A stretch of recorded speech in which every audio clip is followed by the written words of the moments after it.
Hey guys, I just thought I'd do a quick video on how I export my stems. If you don't know what stems are, that's where you individually export kind of each main group of sounds in a track. So the stems that I usually export are actually listed at the bottom of my project here. And it starts here. Excuse the clown colors. Strings, brass, woodwinds, piano, and you can see them all down here down the side. And it stops at solo features. All those are my stems.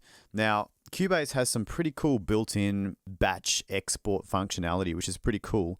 But to use it effectively, you need to set up your template in a way that keeps that in mind from the very beginning. So the way that, just to show you how I've got things routed in my template, I have all my strings here, and then my strings then go to a string sum. I call it a string sum because why not? It's like the sum of all strings and all mic positions, and there it is there. And I can apply effects on that and everything's all good. But then my string sum, that's a group channel, my string sum then goes to just my full string stem or my string bus. And the way that works is, and the idea is that all processing is done before it hits this string bus. If I really need to, I can actually put some processing on this actual channel itself as well, this string bus, but I try not to.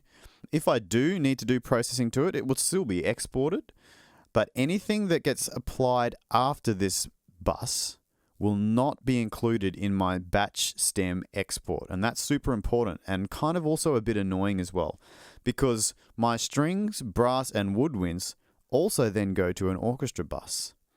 Now, if I want to apply some kind of effects or compression or reverb to the whole orchestra at once, that's cool and it'll sound great to me and it'll sound good in my master. But when I go to export stems, because it happened after the individual stem bus, it will not print to the actual stem itself. So I never really apply anything to this orchestra bus unless I know that the job I'm doing doesn't need stems and they just need a master track. Then I go nuts and I apply processing to that as well. So there's a few other things I have to keep in mind. Now, all these are the same. As I said, with strings, everything else is set up in the same way. With the individual orchestra sections, I need to keep in mind that my string reverb needs to be separate to my brass reverb and to my woodwind reverb, because I can't just put reverb on my whole orchestra. Otherwise, it's not going to export properly when I do my batch stem export. So by keeping my string reverb separate to my brass and my woodwind, it means that when my stems get exported, they each have their own lovely reverb. It actually really doesn't make much difference, or if any difference at all, to the actual sound as a whole anyway. So I have the same reverb set up to all of them, but I've just got 3 instances of it. So that's how all the routing is set up to make Cubase's batch export function work. Now, so I've got this little Game of Thrones remake that I did, but I kind of stopped doing because I got bored of it and am not super happy with it.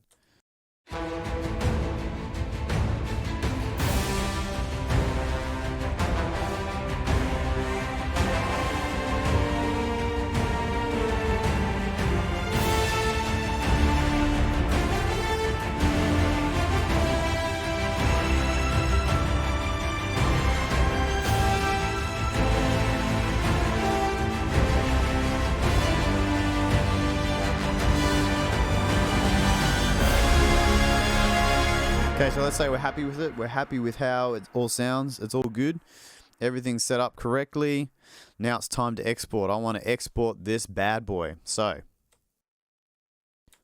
File, Export, Audio Mixdown. Now I select this option here, Export Multiple Channels. And when I do that, it usually comes open like that. But when you click this one, this extra channel selection window opens. Now I get to choose which buses or tracks. You can even, if you really wanted to, you could separate every track separately, but I really don't want to do that. I just want to export my main stem buses. And they start up here with strings, brass, woodwinds. And I just go through, I check whichever stems are applicable to this track. Like I know that I have all my orchestra in there. I know there's no piano or drum kit or much synth, except for there is a synth bass, etc., etc. And I check all of the applicable stems, right? And choir is the last one that I want to export for this project. Choose your sample rate, blah de blah. Now here's where it gets a bit more interesting for me, is you can set up a naming scheme for this export. So if I click that, I come up with a whole bunch of options here, and you can set a whole bunch of custom sort of almost like macros and stuff that help identify the file name of your stems in the way that you want it to be represented. So at the moment, it's just set to be called name. So if I exported it at the moment, you can see back here, it would actually, each stem would look like that. It will just be the name.wav. Now, I want it to have a bit more info. I've set up a few presets here. You can set up all sorts of presets, but the one that I mainly use is this one. And it shows the name plus a counter plus the channel name. Now, so let's have a look at what that looks like. It gives you a representation down here. Sorry if it's too small. Deal with it. And you can see it will be called whatever I've named this project, then a counter, and then the name of the stem. Now, the counter is just a number that just goes up with each stem. So brass will be called 2.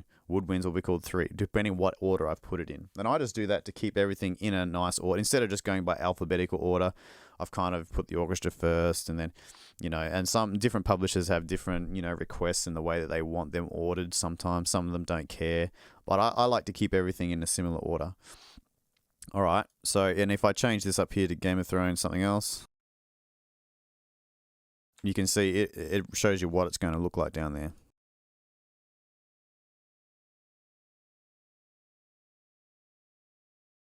All right, and there's nothing really else that I do apart from hit, perform, audio, export. I don't know how this is going to work while I'm streaming because this usually craps out my computer, but let's see what happens.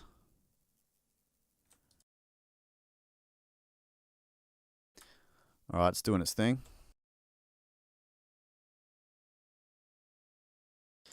So this takes the exact same amount of time as a normal export would for a single stereo master. Now, the reason I like to bounce offline, I've found there to be no difference between offline and real-time bouncing. A lot of people say, but you don't know there might be a glitch. I've never come across a glitch in my exports. But in saying that, I always check them anyway. So after I've bounced all of my stems out, I'll always pull them into a brand new project and listen back to them and make sure that I haven't missed something silly. I have a hardware Bricasti M7 reverb, which adds a slightly more complex process to this stem bouncing. I can explain that quickly before we have a look at these stems.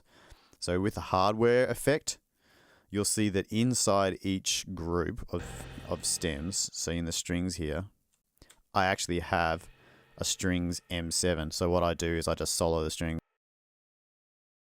and then hit record, and it will just, I've set it up so that it will just record it'll print my reverb basically for the strings. This strings M7 is routed to my strings bus, so it keeps all the reverb nice and neat inside. I'm just using plugins for this at the moment, and everything's all set up automatically, so it's all good. All right, I'm going to go check out those stems. All right, you can see they're all named here, quite nice and neatly. Strings, brass, woodwind, synth bass, all exactly the way I would have expected, and all nicely numbered and in the order that I wanted them in. So let's test them out.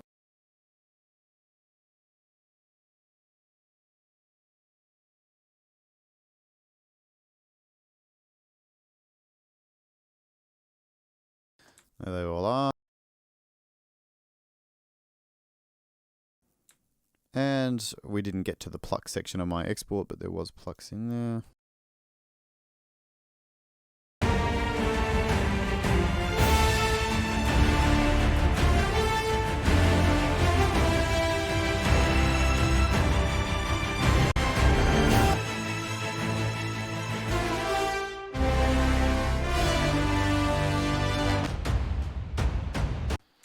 Easy as that. And that's how I do my stems. And it's nice because I've set up my template in a way that I don't even really have to think about it. And exporting is not a stressful process and can happen very quickly. How do you do stems? Is there some way that I could be doing it even better? Let me know. Cheers.